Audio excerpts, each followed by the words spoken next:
안녕하세요. 대단히 반갑습니다. 수필 읽어주는 남자 자한형 이종수입니다. 이번 시간은 159번째 시간으로 수요일의 정사란 수필을 읽어드리도록 하겠습니다. 수요일의 정사. 수요일의 정사를 보았다. 일들한 장르로였고 불륜을 소재로 한 것으로 11편이 이어져 있었다. 2001년도 방영분을 보았다. 출판사의 편집자로 있는 남자 주인공과 실내 인테리어 디자이너로 일하는 부인이 단란한 가정을 꾸려간다. 편집자는 신인 소설가를 설득해서 연애소설을 쓰도록 종용한다. 아내의 친구와 사랑에 빠지게 되고 그 여자는 치명적인 유혹 후 남자에게 칼을 건네며 마누라를 죽이고 오라고 부추긴다. 과연 그 남자는 어떤 선택을 할 것인가? 실제로 이와 비슷하게 엮여 들어간다. 결혼 후 2년 만에 남편을 잃은 여자친구의 장례식에 부부는 참석하게 되고 서로 간에 예사롭지 않은 눈빛을 교환하면서 조짐이 보이기 시작한다. 과거 얘기로는 친구 간에 빚이 남아있었다. 한 남자를 두고 자웅을 겨루게 되었는데 여주인공은 남동생을 시켜 연적을 유혹하게 하고 남자를 가로챈다. 그런 상황이었음에도 여주인공은 남편에게 남동생의 아이를 가진 친구가 결국은 임신 중절 수술을 하게 되었다고 거짓말을 하게 된다. 그리고 남동생은 죄책감을 이기지 못해 가출을 하게 된다. 사실은 키스 정도로 관계가 종결되었음에도 불구하고 남편을 속인다. 여주인공은 미망인이 된 여자에게 집 부근의 다리 건너편에 있는 집을 소개해주게 된다. 과거에 잘못했던 빚을 갚는 심정으로 친구에게 속죄의 대가로 정성을 다하는 모습을 보인다. 남자는 출근하는 길에 애인의 집에 들러 아침을 2끼씩 먹고 출근을 한다.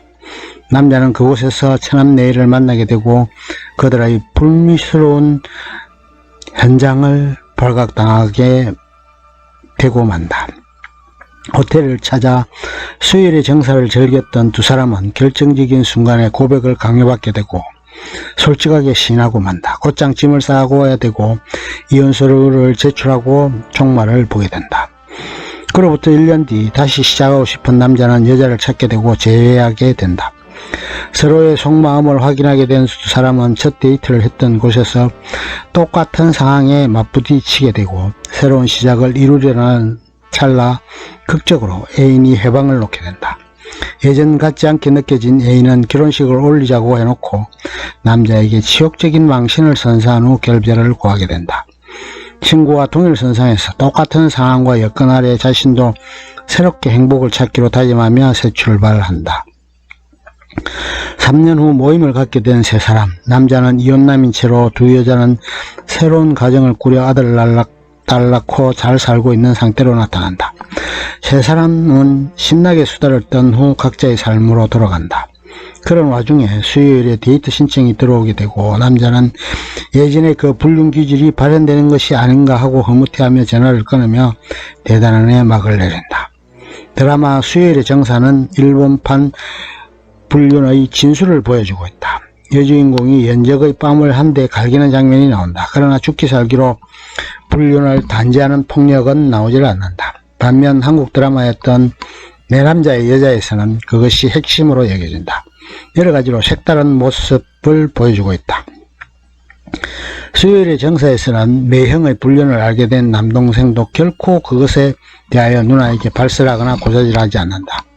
반면 내 남자의 여자에서는 언니가 애인에 대하여 속 시원하게 단죄해주고 온갖 지옥을 다 안겨준다. 시청자들은 그 속에서 엄청난 카타르시스를 느꼈고 갈증 해소 내지 욕구 해소를 맛보았다. 프라이팬으로 머리를 때리고 얼굴이 멍든 상태로 만들어버린다. 평온한 가정을 파괴한 부분에 대한 반작용으로 애인을 만신창이로 만들어버리는 것에 불륜의 뜨거운 맛을 가감없이 표출시킨다. 차이점을 살펴보면 일들은 30대에 결혼 3년 차에 아이 없는 전문직 여성인데 반하여 한국은 현모양처 그 자체인 40대 중년을 대상으로 하고 있다. 한국은 대학 교수인 남자와 일본은 편집자인 남자의 불륜이 초점이다. 너무 잘해주는 순백의 여자에게서 일탈하고 싶은 남자를 보여주는 뇌 안에서 공통점이 있다. 또한 극적인 상황 아래서의 키스신도 유사하다. 일대에 있어서는 여자의 자존심을 건 대결이 악건으로 그려지고 있다는 점이다. 여자 간의 한 남자를 둔 쟁탈전이 흥미진진하게 벌어진다. 결혼 기념일과 애인의 생일이 겹쳤을 때 숨막히는 외줄타기가 극적으로 묘사된다. 불륜 후 자신의 불륜 사실을 당당하게 털어놓고 허탈해하는 모습을 보여준다. 우리 정서나 상식으로는 도저히 이해되지 않는 대목이다. 숨기려 하고 은폐하려 하며 발뺌하려 하는 것에 비하면 당당하고 솔직하며 정직하게 느껴지는 부분이기도 했다. 우리에겐 간통죄라는 현행 법률 위반이 있고 일본은 그것이 아닌 것과도 관련이 있을지 모르겠다. 한참 홍역을 앓는 과정을 거치는 우리와는 달리 일대에서는 단 하루 동안에 짐 싸서 나가는 것으로 모든 것이 일사천리로 종료되었던 것이다. 정상적인 사랑은 월요일과 화요일에 하고 목요일 등은 회사 회식이 있으니 통상적으로 가장 미래를 즐기는 것이 적절한 때는 수요일이라고 한다. 1년 후 재회의 순간에 다시 시작할 것을 종용하는 남자에 대해 자신의 견해만 아니라 친구의 처지까지 고려해서 자신이 뺏어오게 되면 친구에게 상처를 주게 되고 뺏고 뺏기는 관계가 지속적으로 이어질 것에 두려움을 내비친다. 사무치도록 그리워했고 가슴 아파했던 전 남편이 돌아왔음에도 불구하고 그것을 받아들이지 않는다. 한국의 경우에는 부모의 간섭이 깔려있고 자식이 연계되어져 있다. 모든 것을 집중하여야 한다고 했던 애인의 요청에 남자 주인공은 난감해하고 어쩔 줄 몰라한다. 교수직까지 아들로서의 역할이나 아버지로서의 의무 모든 것을 포기하고 한 여자에게만 매달려야 한다고 하는 여자의 집착에 혀를 내두르게 된다. 현모양처는 그렇게 오랫동안 현신해왔던 남편에게 버림받고 아들과 살면서 아픈 것을 푼 그리고 고통스러움을 삭혀가면서 자립에 홀로 서기를 모색한다.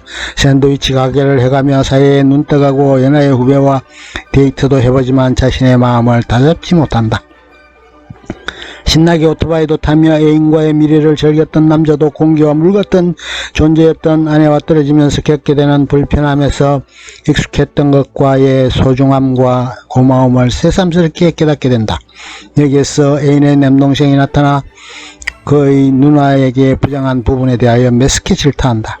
하늘이 무섭지 않냐고 저의 값을 달게 받게 될 것이라고 저주를 퍼붓는다. 그렇게 착하고 예쁜 사람의 남편을 빼앗은 것은 잘못이라고 거침없이 꼬집는다. 피부치로서 당연히 누나를 옹호해야 함에도 세상을 올곧게 바라보는 눈을 가진 이로 받아들일 수 있으리라.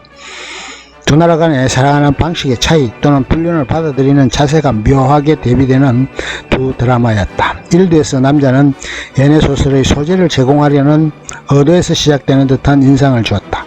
또 그렇게 한번 불륜에 빠졌다 하더라도 바람같은 사랑이 있게 금방 본체에 대한 회귀를 할 수 있으리라는 느낌이 들었으나 그렇게 길론지어지진 못했다.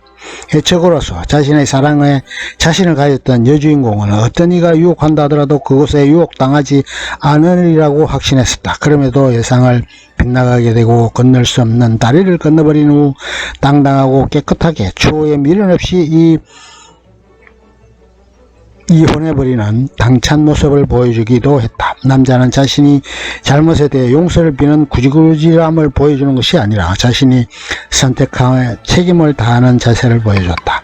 아직도 한국은 본처 살아야 한다는 고정관념에 사로잡혀져 있는 듯하다. 그리고 조관계절을 버리면 언젠가는 패가 망신한다는 연말이 있듯이 결혼을 파기하는 것이 결국 안 좋은 결과를 가져오리라는 압박감을 마치 원죄처럼 전제하고 있다. 그리고 또한 애인은 본처만큼의 현모양처가 못된다는 선입관도 늘 따라다닌다. 과연 진실의 사랑이란 어떤 모습일까? 마음 가는 대로 객정적인 것이 진실한 것일까? 아니면 제도로의 순리와 합당한 적절한 절차에 의한 합법적인 것만이 사랑의 참모습인가?